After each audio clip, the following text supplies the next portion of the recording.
మీరు ఎందుకనో సోషల్ మీడియాకి కొంచెం దూరంగా ఉన్నారేమో అనిపించింది ఒక స్పెసిఫిక్ టైమ్ లైన్‌లో మాత్రం. కరెక్ట్, కరెక్ట్, అంటే correct. As for the sake or of it సరిగ్గా ఉన్నారు. వాడుకోవటం తెలీదు. అదే for the sake of it ఉన్నారు తప్పితే ప్రెజెన్స్ కోసం ఉన్నారు తప్పితే you haven't utilized it properly. No, no. I think I should hmm. ఇప్పుడు I'm trying. I am okay, decently active there. But మీరు అన్నట్టు positioning, how do I portray myself, what do I want my audience to perceive me to be, ఆ positioning ఒక strategy దానికి ఏం లేదు. అలా ఉన్నా అంటే అదే the averages are not working. You go hard hitting, true. Otherwise ఇప్పుడు సినిమాలు కూడా ఎవరేజ్ సినిమాలు అనేవి లేవు ఇంకా. ఇదర్ దట్ ఆర్ దిస్ అయిపోయింది. అంతే.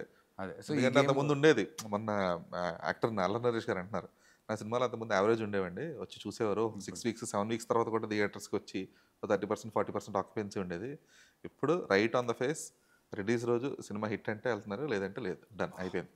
కానీ ఇంత పెద్ద పెద్ద హీరోలందరికీ కూడా అది ప్రతి ప్రతి హీరోకి next Friday is a question mark అయిపోయింది కదా, ఇర్రెస్పెక్టివ్ ఆఫ్.